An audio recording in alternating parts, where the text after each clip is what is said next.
सभी साथियों का आज के इस सेशन में हार्दिक स्वागत और अभिनंदन। चर्चा करेंगे कुछ और महत्वपूर्ण क्वेश्चन जो आपके एग्जाम के लिए बड़े ही फायदेमंद साबित हो सकते हैं। आज का जो सेशन है वो हमारा रहेगा पेपर फर्स्ट में जो स्कूल मैनेजमेंट के जो क्वेश्चन आते हैं उनसे रिलेटेड जो क्वेश्चन इंपॉर्टेंट क्वेश्चन है जो एग्जाम में आ सकते हैं या आए हुए हैं उन पे अपन पूरी डिटेल से आज के इस सेशन में चर्चा करेंगे। जो भी साथी हमारे साथ पहली बार जुड़े हैं वो एक बार चैनल को सब्सक्राइब कर लें और सेशन को शेयर कर दें ताकि आज का सेशन है वो हम स्टार्ट कर सकें, क्योंकि बहुत ही कम समय अपने पास बचा है और इस कम समय का अपने को अधिकतम सदुपयोग करते हुए अपना सिलेक्शन है वो सुनिश्चित करना है। तो आज के सेशन में जो आपका पेपर फर्स्ट में क्वेश्चन पूछे जाने हैं स्कूल मैनेजमेंट से रिलेटेड, तो उन क्वेश्चनों पर आज के इस सेशन में बातें करेंगे कि भाई स्कूल मैनेजमेंट एक महत्वपूर्ण चीज होती है। क्यों? क्योंकि जब हम लेक्चरर बनेंगे, स्कूल व्याख्याता बनेंगे, तो स्कूल के प्रबंधन की जिम्मेदारी भी हमारे पास आती है और आ सकती है, क्योंकि हम प्रिंसिपल के बाद एक सर्व जो श्रेष्ठ पोस्ट होती है या हायर पोस्ट होती है उस पर अपन काम करते हैं। तो प्रिंसिपल जब अवकाश पे होता है या किसी और मीटिंग में होता है या पोस्ट खाली है तो वहाँ पर वो सारी जिम्मेदारियां अपने पास होती हैं। तो ऐसी कंडीशन में स्कूल मैनेजमेंट कैसे करना है वो सारी चीज़ भी आपको आनी चाहिए। तो उसी से रिलेटेड जो क्वेश्चन आपसे एग्जाम में पूछे जा सकते हैं उस पर अपन आज के सेशन में बातें करेंगे। ठीक है साथियों, तो आज के सेशन को मैं स्टार्ट कर रहा हूं कुछ महत्वपूर्ण क्वेश्चनों के साथ। आपको इसका क्या करना है, जवाब देना है कि भाई क्या इसका सूटेबल आंसर होगा। वैसे तो आपने सबने तैयारी कर रखी है, कहीं कोई दिक्कत नहीं है, फिर भी एक छोटा सा प्रयास हम देखते हैं कि आपका क्वेश्चन क्या है कि निम्नलिखित में से कौन सी एक प्रबंधन की प्रकृति नहीं है, मैनेजमेंट की प्रकृति नहीं है, ये आपको बताना है कौन सी नहीं है ना। ये आपका 2020 में आया हुआ प्रश्न है कि प्रबंधन एक कला है ना, प्रकृति कह दो या उद्देश्य कह दो। प्रबंधन एक भौतिक विज्ञान है, प्रबंधन एक सामाजिक जिम्मेदारी है, प्रबंधन एक सार्वभौमिक प्रक्रिया। अब इसके बारे में बताना। वैसे तो देखो अपन प्रबंध की बात करते हैं ना, प्रबंध की बात करते हैं ना, तो प्रबंध का अर्थ ही ये होता है कि हमें क्या करना है, कैसे करना है और कब करना। क्योंकि प्रबंधन क्या होता है, क्या करना है, कैसे करना है और कब करना है, ये प्रबंधन सिखाता है ना। ये सारी चीज किस में आती है, ये आपके मैनेजमेंट में आती है, प्रबंधन में आती है। तो ये चीज अपने को प्रबंधन सिखाता है। प्रबंधन के बहुत सारे ऐसे जो युग है, वैज्ञानिक हुए हैं जिन्होंने प्रबंधन के बारे में बहुत सारी चीजें हैं वो बताई है कि भाई प्रबंधन की अगर विशेषताओं की बात करें तो उन्होंने बताया है कि भाई प्रबंधन है क्या होता है, आपकी एक विज्ञान होता है, कला होता है, दोनों होते हैं। इस तरीके से बहुत सारी बातें हैं वो प्रबंधन के बारे में बताई गई है ना। अगर बात करें प्रबंधन की तो इसके अलावा प्रबंधन की प्रकृति के रूप में और क्या क्या हो सकते हैं, है ना। प्रबंधन एक कला है ना। कला क्यों है, क्योंकि इसमें काम करने का एक तरीका है वो कला के अनुसार होता है, क्योंकि एक टेक्निकल जो बात अपन करते हैं उसके आधार पर यह काम किया जाता है। प्रबंधन एक विज्ञान भी है, क्यों, कला के साथ विज्ञान भी है, क्योंकि इसमें जो सिद्धांत है उनको फॉलो किया जाता है ना। प्रबंधन कला और विज्ञान दोनों भी है, सही बात है ना। प्रबंधन आपकी एक जिम्मेदारी है, क्योंकि जब आप किसी भी संस्था का प्रबंधन करते हो तो वो आपकी एक जिम्मेदारी के रूप में काम करता है ना। तो प्रबंधन की एक प्रकृति नहीं है ये पूछा है, तो देखो प्रबंधन एक कला भी है, सही है ना। प्रबंधन एक सामाजिक जिम्मेदारी है, ये भी सही है। प्रबंधन एक सामाजिक या सार्वभौमिक प्रक्रिया, ये भी सही है। लेकिन देखो यहां पर थोड़ा सा कर दिया कि प्रबंधन एक भौतिक विज्ञान है, भौतिक नहीं है। भौतिक तो एक विशेष सब्जेक्ट पर इन्होंने क्या कर दिया, आइडेंटिफिकेशन कर दिया। प्रबंधन एक विज्ञान है जो सिद्धांतों को फॉलो करते हुए उस कार्य को पूरा करता है। तो ये इसका आंसर नहीं होगा, यानी आंसर बी है वो यहां पर सही हो जाएगा कि प्रकृति नहीं है। तो प्रबंधन एक विज्ञान है लेकिन भौतिक विज्ञान नहीं है, ये अपने को ध्यान में रखना। ठीक है, अब बहुत सारे जो वैज्ञानिक है उन्होंने क्या कहा था, जो आपकी पीटर ड्रकर है, पीटर ड्रकर है, उन्होंने क्या कहा था कि प्रबंधन है वो आपकी क्या है, लाइफ ब्लड है ना, रक्त प्रवाह कह दो या जीवन रक्त भी अपन कहते हैं, है ना। जीवन रक्त किसने कहा था? पीटर ड्रकर ने कहा था कि भाई प्रबंधन है जिस प्रकार अपने शरीर में जो ब्लड है उसका प्रवाह होता है, उसी प्रकार एक व्यवसायिक गतिविधि में प्रबंधन है वो एक प्रवाह के रूप में माना जाता है। ठीक है, ओके। तो प्रबंधन के बारे में बहुत सारी ऐसे बातें दे रखी है जिनको अपने ध्यान में रखना है। प्रबंधन व्यापक है, प्रबंधन उत्पादक कारक होता है, क्योंकि मैनेजमेंट जितना अच्छा होगा उतना ही ज्यादा प्रोडक्टिविटी है वो बढ़ेगी। और एक विद्यालय का प्रबंधन अगर बेहतर है तो निश्चित रूप से उस विद्यालय की व्यवस्थाएं सुचारू रूप से संचालित होंगी, परीक्षा परिणाम है, गतिविधियां हैं, वो सारी व्यवस्थित और सुव्यवस्थित तरीके से संचालित होंगी। ठीक है, तो प्रबंधन भौतिक विज्ञान नहीं है, विज्ञान है। ठीक है, बढ़े आगे। अगला क्वेश्चन,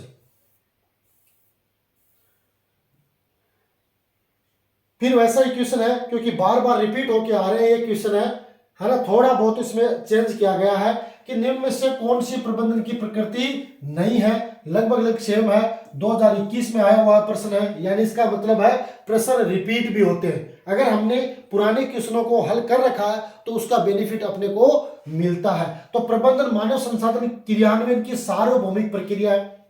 प्रबंधन भौतिक विज्ञान, प्रबंधन एक कला है, प्रबंधन एक सामाजिक दायित्व है। तो सेम टू सेम वो का वो क्वेश्चन आपको दूसरे साल यानी अगले साल है किसी दूसरे एग्जाम में वापस देखने को मिल रहा है। इसीलिए कहा जाता है कि हमेशा जब भी अपन किसी भी एग्जाम की तैयारी करते हैं तो हमें पुराने पेपर है वो पढ़ने चाहिए। पुराने पेपर पढ़ते हैं तो उसके आधार पर हम क्या कर सकते हैं, अनुमान लगा सकते हैं। तो इसका आंसर क्या होगा? इसका भी बी आंसर होगा। प्रबंधन है वो आपका भौतिक विज्ञान नहीं है, विज्ञान माना जाता है ना। जो आपका JF शुम्पीटर है ना, उसने क्या कहा था कि ये वृद्धि का इंजन है। क्या है? वृद्धि का इंजन। वृद्धि का इंजन कौन है? प्रबंधन। प्रबंधन कौन है? जो भी आपका प्रबंधन है, मैनेजमेंट है, वो किसी भी काम को सही तरीके से करने के लिए जो एक प्रोसेस होती है उसमें सहयोग करता है और जितने भी जो अपने लक्ष्य होते हैं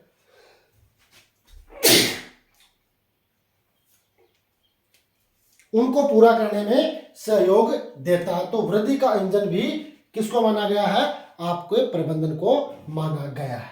ठीक है, बढ़े आगे। वही क्वेश्चन है, ज्यादा क्वेश्चन है नहीं, वापस रिपीट होके वही क्वेश्चन आ रहे हैं। बस सिर्फ और सिर्फ अपने को क्या करना है, इनकी तैयारी करनी है। क्या है कि निम्नलिखित में से कौन सी प्रबंधन की विशेषता है ना। 2022 का आया हुआ प्रश्न है कि भाई प्रबंधन है वो आपका लक्ष्य परक होता है क्या? लक्ष्य परक। प्रबंधक है या आपका सार्वभौमिक होता है क्या? प्रबंधन सार्वभौमिक। प्रबंधन एक सामाजिक प्रक्रिया होती है क्या? सामाजिक प्रक्रिया। प्रबंधन एक सत्तात्मक व्यवस्था यानी केंद्रीकरण से लेकर विकेंद्रीकरण यानी ऊपर से नीचे की ओर, है ना, जिसे सत्तात्मक कहते हैं। केंद्रीकरण और विकेंद्रीकरण है वो इसी में आता है। तो क्या सत्तात्मक व्यवस्था है? तो इन चारों में से अपने को कौन सा सही है? 1 या 2 सही है, 3 या 4 सही है, 1 2 3 सही है या 1 2 3 4 सही है, ये आपको बताना। बताओ, देखिए इसका फटाफट क्या आंसर होगा। तो प्रबंधन की विशेषताएं कह दो चाहे प्रकृति कह दो, है ना, दोनों एक ही पॉइंट है। और इसको अपने को ध्यान में रखना है कि प्रबंधन है वो अपना लक्ष्य परक भी होता है जिसमें टारगेट अपने को मिलता है, उस टारगेट के अनुसार अपन क्या करते हैं, काम करते हैं। सार्वभौमिक यूनिवर्सल है ना, सोशल प्रोसेस होती है और ये एक आपका कंट्रोलिंग व्यवस्था के तहत भी माना जाता है। इसका मतलब यहाँ पर सभी सही है, तो डी है वो इसका सही आंसर हो जाएगा। डी है वो इसका सही आंसर होगा कि प्रबंधन है वो आपका लक्ष्य परक भी है, सार्वभौमिक है, सामाजिक प्रक्रिया है और सत्तात्मक व्यवस्था है जो ऊपर से नीचे की ओर चलता है। ठीक है, प्रबंधन के अलग अलग हुए हैं, है ना। एक बुक्स लिखी है, the practice of management. The practice of management, ये किसकी बुक है? ये आपकी पीटर ड्रकर की। किसकी है? पीटर ड्रकर की। ये किसने लिखी है? पीटर ड्रकर ने लिखी है द प्रैक्टिस ऑफ मैनेजमेंट, है ना। तो ये अपने को ध्यान में रखना, पीटर ड्रकर ने ही एमबीओ दिया था, एमबीओ। पीटर ड्रकर ने क्या दिया था, एमबीओ दिया था, एमबीओ, मैनेजमेंट बाय ऑब्जेक्ट, है ना। मैनेजमेंट बाय ऑब्जेक्ट यानी उद्देश्यों द्वारा प्रबंध के जो सिद्धांत है वो पीटर ड्रकर ने बताए थे, एमबीओ, मैनेजमेंट बाय ऑब्जेक्ट, ठीक है। अगर अपन बात करें जो एफ डब्ल्यू टेलर है, एफ डब्ल्यू टेलर है, उसको क्या कहा जाता है, एफ डब्ल्यू टेलर को आपके सामने देखा भी होगा, उसको क्या कहा जाता है, वैज्ञानिक प्रबंध का पिता कहा जाता है, वैज्ञानिक प्रबंध का पिता, वैज्ञानिक प्रबंध का पिता किसे कहा जाता है, एफ डब्ल्यू टेलर को कहा जाता है। और आपका जो हेनरी फ्योल है उसे क्या कहा जाता है, आधुनिक प्रबंध का जन्मदाता कहा जाता है, या प्रबंध सिद्धांतों का जन्मदाता कहा जाता है, प्रबंध सिद्धांतों का जन्मदाता, प्रबंध सिद्धांतों का जन्मदाता किसे कहा था, हेनरी फ्योल को। वैज्ञानिक प्रबंध का पिता किसे कहा था, एफ डब्ल्यू टेलर को, है ना। तो ये छोटी छोटी चीज है वो अपने को ध्यान में रखनी है, ये सारी चीजें हैं वो आपके मैनेजमेंट से रिलेटेड है। तो विशेषताओं में अपन बात करेंगे तो डी इसका सही आंसर हो जाएगा, ठीक है। आगे बढ़े, बताओ देखिए इसका आंसर क्या होगा। इसका आंसर आपके अनुसार क्या होना चाहिए कि शैक्षणिक, है ना, शैक्षणिक प्रबंधन में निम्नलिखित में से कौन से कार्य में प्रभारी अधिकारी को अपेक्षित उद्देश्यों की प्रभावी और दक्षतापूर्ण रूप में प्राप्ति हेतु विधियों और रणनीतियों का निर्णय लेना आवश्यक है। कौन कौन से का, यह 2022 में आया हुआ है कि भाई योजना होनी चाहिए आपके पास, संगठन होना चाहिए, निर्देशन होना चाहिए या मूल्यांकन होना चाहिए। बताओ देखिए कौन से कार्य में प्रभारी अधिकारी को अपेक्षित उद्देश्यों की प्रभावी और दक्षतापूर्ण रूप से प्राप्ति हेतु विधियों और रणनीतियों पर निर्णय लेना आवश्यक होता है, ये कौन सी है। बताओ देखिए, संगठन है, योजना है, निर्देशन है या मूल्यांकन है।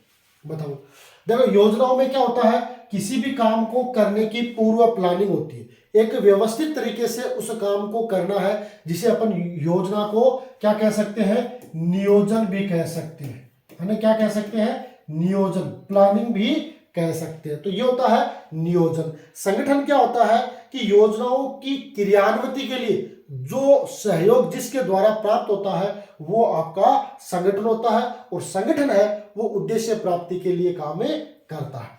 फिर होता है निर्देशन, डायरेक्शन, यानी आपने जो टारगेट, जो योजनाएं बनाई है जिसमें संगठन सहयोग कर रहा है, उसके लिए पर्याप्त दिशा निर्देश है वो देने की आवश्यकता होती है, पर्याप्त डायरेक्शन देने की आवश्यकता होती है, वो निर्देशन होता है।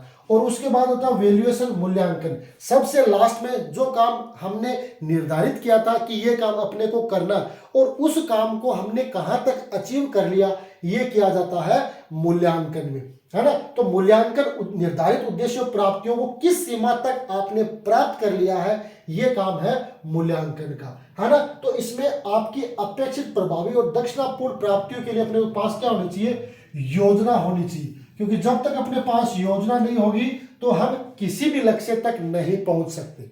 जब हमारे पास टारगेट होगा, प्लानिंग होगी कि हमें इतनी दूर तक जाना है, इतना अपना टारगेट है, तो उसके अनुसार अपन काम करेंगे तो निश्चित रूप से उसका योजना के अनुसार काम करने का फायदा हमें मिलेगा, ठीक है। तो यहां पर योजना या नियोजन है वो सही आंसर हो जाएगा। बढ़े आगे, अगला क्वेश्चन, ये तो आप जरूर बता दोगे, जो आपका पोस्टकॉर्प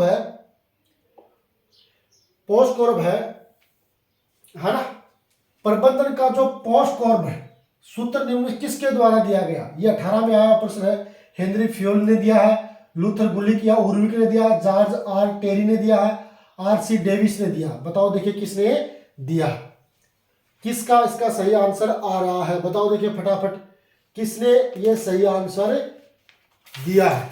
वैसे तो इसकी फुल फॉर्म हो जाएगी, है ना, प्लानिंग है, ऑर्गेनाइजेशन है, स्टाफिंग है, डायरेक्शन है, कोऑर्डिनेशन है, ऑर्गेनाइजेशन है, और रिपोर्टिंग है, और बजटिंग है। इस तरीके से आपकी फुल फॉर्म है वो बन जाती है पोस्ट कॉर्प में, है ना। लेकिन पोस्ट कॉर्प है वो, इसका सूत्र किसने दिया ये आपको बताना। बहुत बार एग्जाम में ये क्वेश्चन आया हुआ है। प्रबंधन का जो पोस्ट कॉर्प है उसमें ये सिद्धांत किसने दिया। तो सिद्धांत तो मेरे हिसाब से आप सबको याद होगा कि ये लूथर गुलिक और उर्विक ने दिया है ना। ठीक है, प्रबंध के ये पोस्ट कॉर्प का सिद्धांत है ना। हेनरी फ्योल तो क्या था, हेनरी फ्योल तो प्रबंध के जो सिद्धांतों का जन्मदाता है वो हेनरी फ्योल को माना जाता है। पोस्ट कॉर्प में इसका जन्मदाता इसको माना जाता है। पोस्ट कॉर्प में जो आपका पी है उसका अर्थ होता है प्लानिंग,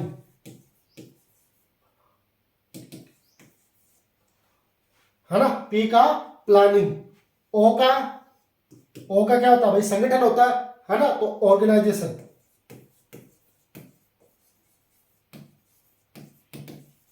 है ना। ओ का ऑर्गेनाइजेशन। एस का क्या होगा, स्टाफिंग। फिर डी का डायरेक्शन। फिर सीओ का कोऑर्डिनेशन। फिर आर का रिपोर्टिंग। फिर बी का बस्टिंग। ये इसके होते हैं। ठीक है, प्लानिंग, ऑर्गेनाइजेशन, स्टाफिंग जिसको अपन स्टाफ के सदस्य हैं वो नियुक्ति, डायरेक्शन यानी निर्देशन, कोऑर्डिनेशन यानी समन्वय, रिपोर्टिंग यानी रिपोर्ट जो भी है ना, रिपोर्ट तैयार करना, और बजटिंग यानी बजट। ठीक है, ये आपका पोस्ट कॉर्प की फुल फॉर्म में होती है। अब इसमें पूछा ये, तो ये बी आपका सही आंसर हो जाएगा। ठीक है, ओके है, बढ़े आगे। अगला क्वेश्चन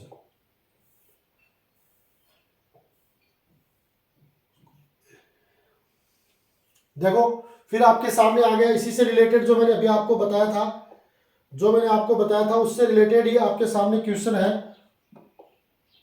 है ना।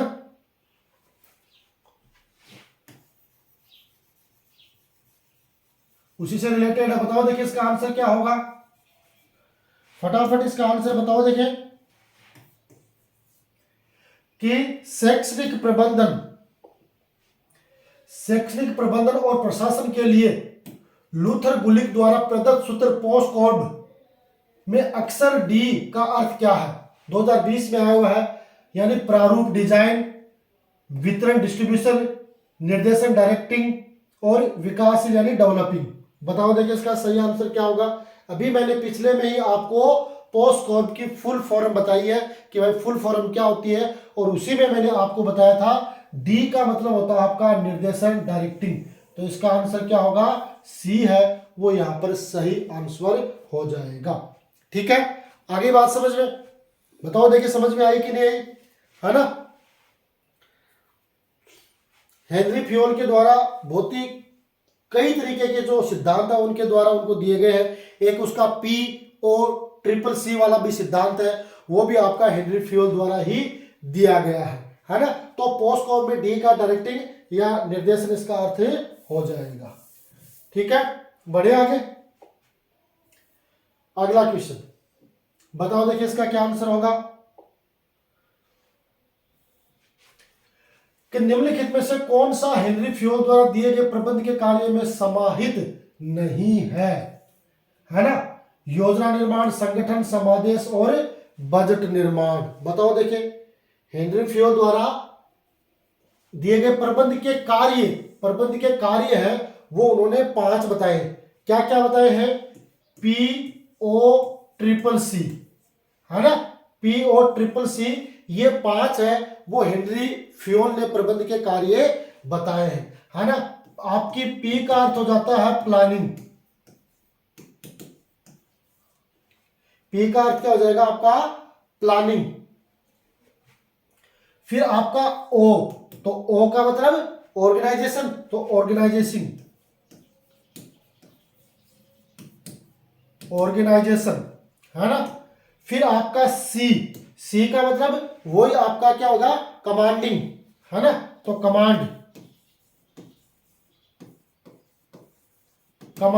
यानी कंट्रोलिंग कह सकते हैं। और फिर सी का हो जाएगा आपका कोऑर्डिनेशन, कोऑर्डिनेशन।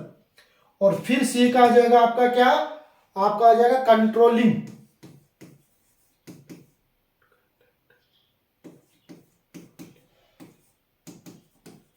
कंट्रोलिंग नियंत्रण, यानी इसका क्या आ जाएगा, प्लानिंग का नियोजन या योजना।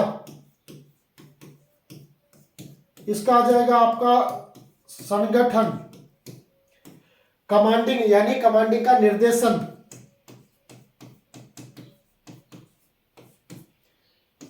कोऑर्डिनेटर यानी समन्वय, और कंट्रोलिंग यानी नियंत्रण, है ना। इस तरीके से पी और ट्रिपल सी का ये अर्थ हो जाएगा। अब इसमें देख लो समाहित नहीं है, कौन सा नहीं है बताओ, देखे कौन सा नहीं है ये आपको बताना है, बताओ देखे। देखो योजना निर्माण है, संगठन है ना। और बजट निर्माण, बजट निर्माण नहीं है, समन्वय है। तो इसका आंसर क्या हो जाएगा, डी है वो इसका सही आंसर हो जाएगा। कि योजना निर्माण भी है, संगठन भी है, समादेश भी है, समादेश को यानी समन्वय, कोऑर्डिनेशन, है ना, और या डायरेक्शन। लेकिन बजट निर्माण वो इसमें नहीं है, वो आपके पोस्ट को में शामिल किया गया है। ठीक है, बढ़े आगे। अगला क्वेश्चन बताओ, देखिए इसका सही आंसर क्या है। कि निम्नलिखित में से कौन सा हेनरी फ्योल द्वारा दिए गए प्रबंध के कार्यों में शामिल नहीं है। 2022 में आया हुआ है, संगठन है, बजट निर्माण है, नियोजन है, समन्वय है। बहुत ही आसान सा और 7 नंबर क्वेश्चन यही है ना। तो ज्यादा देखने की जरूरत नहीं है। बजट निर्माण है वो नहीं है। पी और ट्रिपल सी यानी प्लानिंग, ऑर्गेनाइजेशन, कंट्रोलिंग, कमांडिंग और आपका एक और कौन सा रह गया, आपका कोऑर्डिनेशन, समन्वय। ये 5 हो गए आपके। तो उसमें बजट निर्माण है वो इसमें शामिल नहीं है, बाकी तीनों है वो आपके हेनरी फ्योल द्वारा बताए गए प्रबंध के कार्यों में शामिल है। ठीक है, आगे देखिए, बताओ देखिए इसका आंसर क्या होगा। कि निम्नलिखित में से कौन सा कार्य शैक्षणिक प्रबंध से संबंधित है ना। 2018 और 2022 में आया हुआ विद्यालय संगठन, गतिविधियों की योजना और नियोजन, प्रणाली तंत्र पर नियंत्रण और सभी विकल्प सही है ना। बताओ देखिए इसका सही आंसर क्या होने वाला है। देखो जब विद्यालय की बात आती है तो विद्यालय के जो शैक्षणिक प्रबंधन में वो सारे के सारे काम शामिल होते हैं जो एक विद्यालय में होने चाहिए। यानी आपका जो विद्यालय संगठन है उसके द्वारा जो जो कार्य करवाए जाते हैं उसमें आपका विद्यालय संगठन है, निर्देशन है ना, प्लानिंग है, ऑर्गेनाइजेशन है, डायरेक्टिंग है, कंट्रोलिंग है, कमांडिंग है ना। इसके अलावा आपका कोऑर्डिनेशन है ना, रिपोर्टिंग है, बजटिंग है। ये सारे काम है वो आपके विद्यालय संगठन के द्वारा करवाए जाते हैं, विद्यालय प्रबंध के द्वारा किया करवाए जाते हैं। तो इस विकल्प में जो दे रखे हैं वो सभी सही है। इसका मतलब डी है वो यहाँ पर सही आंसर हो जाएगा। ठीक है, तो डी है वो इसका सही आंसर होगा। मैनेजमेंट में जो क्वेश्चन आएंगे ना वो कुछ क्वेश्चन ऐसे होंगे जो आपके स्व विवेक पर भी डिपेंड करेंगे कि भाई आपने कितना कुछ पढ़ा। क्योंकि जिसने सफिशिएंटली पढ़ा है वो निश्चित रूप से उन चीजों को पढ़कर आसानी से उत्तर दे सकता है। लेकिन जिसने मान लो सिर्फ और सिर्फ ऑब्जेक्टिव पढ़ा तो उसके लिए थोड़ी सा काम है वो कठिन हो जाता है। क्योंकि ऑब्जेक्टिव के आधार पर हम ऐसे क्वेश्चनों का अनुमान नहीं लगा सकते जो किताब के बीच से पूछे जाते हैं। और मेरे हिसाब से कोई भी ऐसा एग्जाम नहीं होता जिसमें डायरेक्ट ऑब्जेक्टिव पूछे जाएंगे। वो जो आपके किताब का बीच का मैटर है वहां से प्रश्नों का पुटअप करता है और उनको तैयार करके वो आपके सामने पेश करता है। तो इसलिए अपने को डिस्क्रिप्टिव पढ़ना जरूरी होता है। लेकिन अभी अपने पास बहुत ही कम समय बचा है तो आपके पास जो भी मैटर हो उसको जितना ज्यादा आप पढ़ सको उतना ज्यादा आपको पढ़ने का प्रयास करना है। ठीक है, बढ़े आगे। अगला क्वेश्चन आपके सामने है, बताना है इसका आंसर। बताओ, देखिए शैक्षिक प्रबंधन के कार्यों में सम्मिलित है, 2022 में आया हुआ है। क्या बजट निर्माण है, आलेखन है, निर्णय है, नियंत्रण है ना? इनमें से कौन सा सही है? A B C D, A C D या केवल डी? तो देखो मैंने अभी आपको बताया, कितने सारे मैंने नाम गिनवाए हैं कि भाई विद्यालय के लिए या शैक्षणिक प्रबंध के कार्यों में सारे वो काम शामिल है जो एक विद्यालय में होते हैं। विद्यालय का नियोजन है, विद्यालय का संगठन है, निर्णय लेना है, मूल्यांकन है, अभिप्रेरणा है, स्टाफिंग है, डायरेक्टिंग है, बजट बनाना है, कंट्रोलिंग है, कोऑर्डिनेशन है, इनोवेशन है ना, कंट्रोलिंग है, कम्युनिकेशन है। वो सारे काम है वो आपको विद्यालय की जो शैक्षणिक प्रबंध के कार्य में उनको शामिल किया जाता है। तो यहाँ पर बजट निर्माण भी शामिल है, आलेखन भी शामिल है, निर्णय भी शामिल है और नियंत्रण भी शामिल है। इसलिए बी इसका सही आंसर हो जाएगा। B is the right answer. ठीक है, तो बी इसका सही आंसर होगा। तो ठीक है साथियों, आज का ये एक छोटा सा मैनेजमेंट का सेशन जो मैंने आपके साथ शेयर किया है, निश्चित रूप से ये फर्स्ट पेपर के लिए आपके लिए काफ़ी फायदेमंद होगा, ऐसी हम आशा विश्वास रखते हैं। अगर आप भी ऐसा रखते हैं तो जरूर चैनल को सब्सक्राइब करें और सेशन को शेयर जरूर करें। और आज का सेशन कैसा लगा, क्या हमें मैनेजमेंट की क्लास और लेके आनी चाहिए, इसके बारे में भी आपको कमेंट बॉक्स में बताना है, ताकि हम लगातार आपको मैनेजमेंट से रिलेटेड भी क्लास है वो एग्जाम तक उपलब्ध करवा सके। तो आज के सेशन में इतना ही, मिलेंगे अगले सेशन में, तब तक के लिए गुड बाय।